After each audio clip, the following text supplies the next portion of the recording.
Hello students, welcome to Gen Z math. আজকে আমরা 1D থেকে করব। তো 1Dতে কী আছে, সবটাই মাল্টিপ্লিকেশান আছে। তো মাল্টিপ্লিকেশানেরও আমরা যে রুলগুলো শিখেছিলাম, অ্যাসোসিয়েটিভ প্রপার্টি, কমিউটেটিভ প্রপার্টি, সেগুলো কাজে লাগবে। তো তোমরা থিওরি ক্লাসটা নিশ্চয়ই ভালো করে দেখে নিয়েছো। যদি না দেখে থাকো তাহলে উপরে আই বাটনে দেওয়া আছে, একটু দেখে নিও। আর 1Dতে আছে মাল্টিপ্লিকেশান বা প্রোডাক্ট। তো প্রোডাক্ট করার নিয়ম কি না, উপরের সাথে উপরটার মাল্টিপ্লিকেশান হয়, মানে নিউমারেটারের সাথে নিউমারেটার আর ডিনোমিনেটারের সাথে ডিনোমিনেটার। তার আগে কিছু জিনিস আমরা জেনে রাখা দরকার, যেমন প্লাসে যদি মাল্টিপ্লিকেশান করি, আমি প্লাস আর প্লাসকে যদি মাল্টিপ্লিকেশান করি তাহলে এর ভ্যালু প্লাস আসে। যদি প্লাস এবং মাইনাসের যদি মাল্টিপ্লিকেশান হয় তাহলে এর ভ্যালু মাইনাসে হয়। যদি মাইনাস এবং প্লাসের ভ্যালু মাল্টিপ্লিকেশান হয় তাহলে এর ভ্যালুও মাইনাস হয়। এবং যদি মাইনাস আর মাইনাসের মাল্টিপ্লিকেশান হয় তাহলে এর ভ্যালু প্লাস হয়ে যায়। এই কটা জিনিস একটু মনে রাখতে হবে, তাহলে কী হবে, সুবিধা হবে। তো চলো একের একেরটায় কী বলেছে। প্রথমেরটায় 3/5 × 7/8, এটাকে আমাকে মাল্টিপ্লিকেশান করতে হবে। তাহলে কি বলেছিলাম, 3 এর সাথে 7-এর মাল্টিপ্লিকেশান হবে, 5-এর সাথে 8-এর মাল্টিপ্লিকেশান হবে, তাহলেই আমার অ্যান্সার বেরিয়ে যাবে। তাহলে এটাকে অ্যান্সার করলে কী হবে না, 3টা এখানে কিছু নেই মানেই জানবে প্লাস আছে। +3 × -7, তাহলে নিউমারেটারের সাথে নিউমারেটারের গুণ করবো, তাহলে কী হবে, 3 7 21, -21 হলো, আর নিচে 5 8 40, তাহলে -20/41, এই -20/40, এটাই আমার অ্যান্সার। এটাই কী হবে বলো, -9 × 5, 5 9 কত হয়, 45, প্লাসে মাইনাসে মাইনাস, 2 4 8, প্লাসে প্লাসে প্লাস, তাহলে এর অ্যান্সার কত হবে, -45/8। এটা অ্যাকচুয়ালি এভাবেও লেখা যায় যে -45/8, ঠিক আছে। এটা যেমন লিখছি, এটাকে আমরা একটু সিম্পলিফাইও করে দিতে পারি। সিম্পলিফাই বলতে এটাকে যেমন ইমপ্রপারে আছে আমরা মিক্সড ফ্র্যাকশনে নিয়ে আসতে পারি। -5 8 40, মানে 5 হোল 5/8, এটাও লেখা যায়। এটা লিখলেও হবে, এটা এত দূর করার দরকার নেই, করে দিতেও পারো। এটাই কী হবে বলো, 5 6 30, কিন্তু প্লাসে মাইনাসে মাইনাসে কী হয়ে যাবে, প্লাস। আর 3 11 33, মানে 30/33, এটাই অ্যান্সার। এটাও 6 2 12, প্লাসে মাইনাসে মাইনাস, 3 7 21, এটাই অ্যান্সার। এটাই কী হবে বলো, 12 10 কী হয় না, গুণ করতে হয় না। 10 আর 12 এরকম গুণ থাকলে কী হয়, একটা 0 এখানে বসিয়ে দেবো। যদি 100 থাকতো 2 0 বসিয়ে দিতাম, এরকম করে করতাম।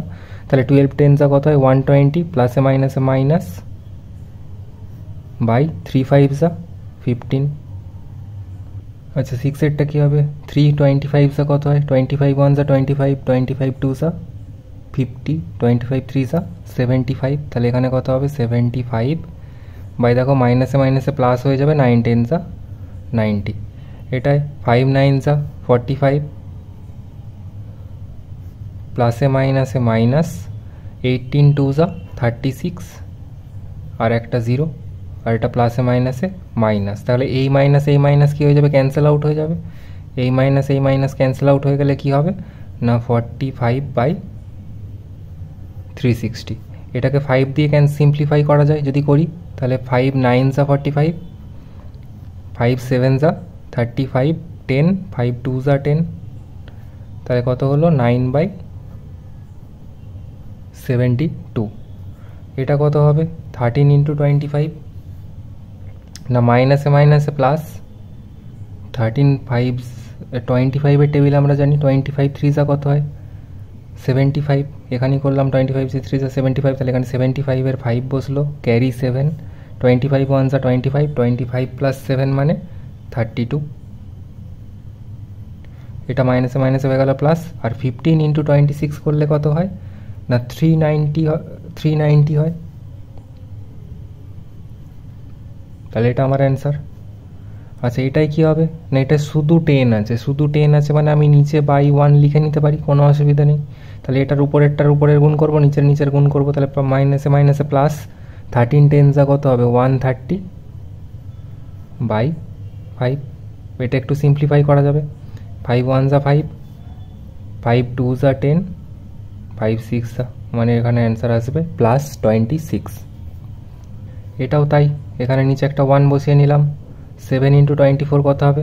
7 4 যা 28, 2 ক্যারি, 7 2 যা 14 প্লাস 2 15 16, মাইনাসে প্লাসে মাইনাস, আর 6 1 যা 6। আচ্ছা, এটা 6 দিয়ে একটু সিম্পলিফাই করে নিই আমরা। 6 1 যা 6, 6 2 যা 12, আর এখানে থাকছে 6 8 যা 48, মানে হলো মাইনাস 28 অ্যান্সার। এটাই কী হবে? এটাও সেম প্রসেস, বাই নিচে 1 লিখে দাও। 7 ইন্টু 48 করলে কত হয়? 7 8 যা 56, 5 ক্যারি, 7 4 যা 28, মানে হলো 33, মানে 336 হলো। আর 24 ইন্টু 1 মানে 24। এটাকে একটু কাটা যাবে, 2 দিয়ে কাটো। 2 1 যা 2, 2 2 যা 4, 2 1 যা 2 13, 2 6 যা 12, 16, 8 2 যা 16, 12 দিয়ে গোটাটা কাটো। 12 1 যা 12, 12 1 যা 12, 4 থাকলো 48, 4 মানে হলো 14 অ্যান্সার। এটারও তাই করবো, বাই নিচে 1 লাগিয়ে দেবো। তাহলে দেখো মাইনাসে মাইনাসে প্লাস হয়ে যাবে, মানে উপরে আসবে 130 আর নিচে আসবে 5। তাহলে এটা 5 1 যা 5, 5 2 যা 10, 5 6 যা 30, মানে হলো 26। আচ্ছা, 2 এরটা কী বলেছে? Verify the following. ভেরিফাই মানে ওই আবার আগের প্রসেসে করতে হবে আমাকে। লেফট হ্যান্ড সাইড আর রাইট হ্যান্ড সাইড একই ভ্যালু আসছে কিনা দেখতে হবে। তো চলো, দ্যাট ইমপ্লাইজ 3 5 যা 15 মাইনাস 15, 7 9 যা 63।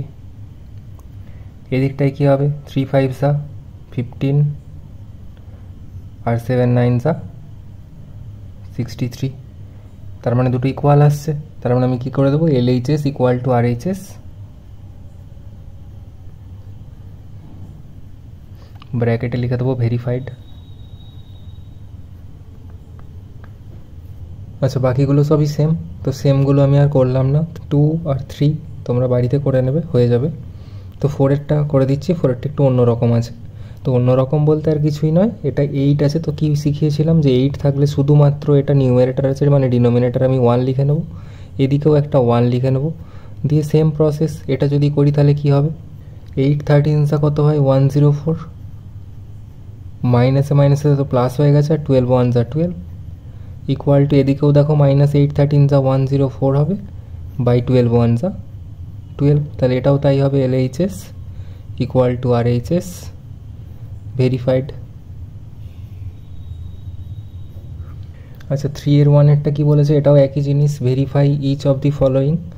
তো বলেছে 5/7 ইন্টু 12/3, এটা ফার্স্ট ব্র্যাকেটে আছে, মানে এটা যদি আমি প্রথমে করি তার সাথে যদি 7/18 মাল্টিপ্লাই করি, আর আরেকবার 5/7 এর সাথে যদি আমি 12/13 ইন্টু 7/8 এটা আগে ক্যালকুলেশন করে সেটাকে মাল্টিপ্লাই করি, তাহলে কি হবে? এটা কি ল বলো তো? এটা ছিল না অ্যাসোসিয়েটিভ ল আর কমিউটেটিভ ল, এটা হচ্ছে কমিউটেটিভ ল। তাহলে এই কী বলেছিলাম? পজিটিভ মানে এডিশনের ক্ষেত্রে যখন কমিউটেটিভ ল কাজ করে, তাহলে মাল্টিপ্লিকেশনেও কাজ করবে, মানে এটাতেও কাজ করবে এবং এটাও ভেরিফাই হবে। তো ভেরিফাই করবো কী করে? না, LHS আর RHS যেমন করেছিলাম, 5 12 কত হয়? 60, আর 7 13 কত হয়? 91। এটার সাথে ইন্টু কার সাথে হচ্ছে না? 7/18 এদিকেও তাই হবে। 5/7 ইন্টু এটা কত হবে? 7 12 84, আর 13 ইন্টু 8 করলে কত হবে? 13 ইন্টু 18 করলে হয় 234।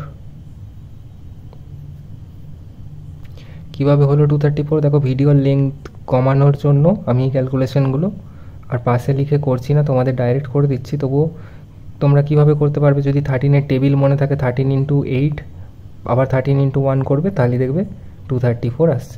তো এটা যদি এবার আমি মাল্টিপ্লাই করি তাহলে কী হবে? 6 7 42, একটা 0, বাই 18 ইন্টু 1 মানে 18, 18-এর 8 বসলো, আর 18 ইন্টু 9 মানে 18 ইন্টু 9 মানে 162, আর 1 ক্যারি ছিল মানে 163।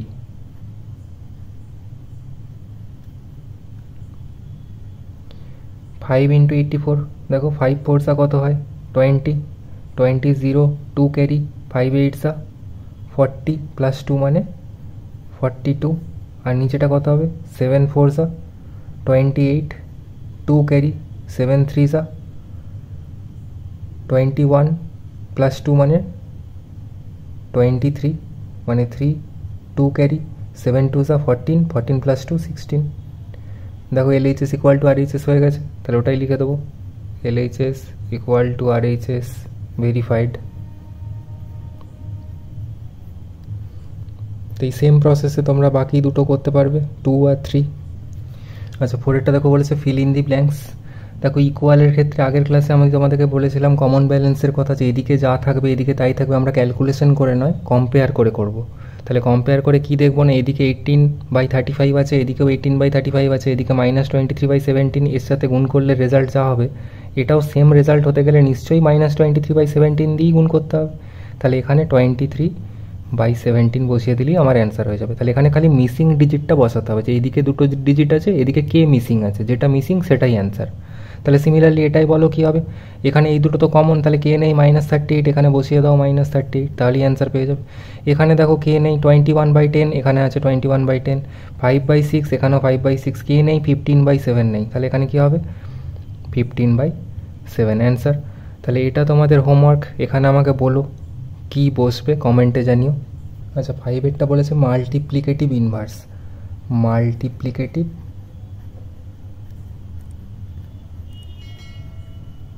ইনভার্স, দুটো জিনিস আমরা পড়েছিলাম না, অ্যাডিটিভ ইনভার্স আগের চ্যাপ্টারে পড়েছি। অ্যাডিটিভ ইনভার্স কাকে বলে না, দুটো জিনিসকে অ্যাড করলে যেন আমার ভ্যালু কত আসছিল 0। আর মাল্টিপ্লিকেটিভ ইনভার্সকে কি বলেছিলাম, দুটো এমন ডিজিট হবে যাদেরকে গুণ করলে বা মাল্টিপ্লাই করলে যেন অ্যান্সার আসে 1। তাহলে এটাকে আমরা কি বলি, এটাকে আরেকটা নামে আমরা জানি, সেটাকে বলে রেসিপ্রোকাল। রেসিপ্রোকাল জিনিসটা কি, মানে ধরো যদি আমাকে দিই, আমি A/B একটা ডিজিট তোমাকে দিই, আমি যদি বলি আমার অ্যান্সার সামথিং দিয়ে তুমি মাল্টিপ্লাই করো যেন আমার অ্যান্সার 1 আসে, তাহলে 1 কী করে আসবে, যদি আমি এটা উল্টে লিখি B/A লিখি, তাহলে B ক্যান্সেল আউট হয়ে যাবে, A ক্যান্সেল আউট হয়ে যাবে, দেখো পড়ে থাকছে 1। তাহলে এটাই করতে হবে। তাহলে 13/25কে কত দিয়ে মাল্টিপ্লাই করবো না, 25/13 দিয়ে যদি মাল্টিপ্লাই করি, তাহলে দেখো 13 কেটে যাবে, 25 কেটে যাবে, অ্যান্সার আমার 1 আসবে। তার মানে 13/25-এর রেসিপ্রোকাল কোনটা, 25/13। কোনো কিছু সাইনের চেঞ্জ করবো না, জাস্ট উল্টে দেবো। এটাই 17 আছে, এটাকে 12/-17 করে দাও, নিউমারেটরকে ডিনোমিনেটর বানিয়ে দাও, ডিনোমিনেটরকে নিউমারেটর বানিয়ে দাও, তাহলেই অ্যান্সার, যেমন সাইন আছে তেমনই রাখবে। তাহলে এটা কী হবে বলো, 24/-7। এটা কী হবে, এটার 18 আছে, শুধু 18 আছে, এবার কী করবো না, এই বলেছিলাম 18টা নিউমারেটরে মানে বাই ডিনোমিনেটর নিচে 1 লিখে নাও, তাহলে এটার অ্যান্সার কত হবে 1/18। এটার কত হবে 1/-16। এটা তো কেটে গিয়ে প্লাস হয়ে গেছে, মানে এটা আমি যদি নাও প্লাস করি তাহলে এখানে -5/-3 লিখে দেবো, ওরা যেমন লিখেছে আমি সেরকমই লিখবো। এটাই কী হবে না -1 আছে, তাহলে এটার কি অ্যান্সার হবে না, এটার অ্যান্সার -1ই হবে, কারণ এখানেও বাই 1, এখানেও যদি বাই 1 দিতাম তাহলে ব্যাপারটা তো একই হতো। মানে এটার অ্যান্সার অ্যাকচুয়ালি এভাবে লিখতে গেলে 1/-1, এটার কি অ্যান্সার, এটা -1 নয়, তাহলে -1-এর রেসিপ্রোকাল -1ই। তাহলে এটা একটা ভালো কোশ্চেন, যে কার রেসিপ্রোকাল দেখো সেম হয়, -1-এর রেসিপ্রোকাল সেম হবে। 0/2 কী হবে 2/0। এটার কী হবে -5/2, আর এটার কী হবে 8/-1, মানে এটা অ্যাকচুয়ালি -8 লেখা যায়। ঠিক আছে, আজকের ক্লাস এখানেই শেষ করছি, পরের দিন বাকিটা কমপ্লিট হয়ে যাবে।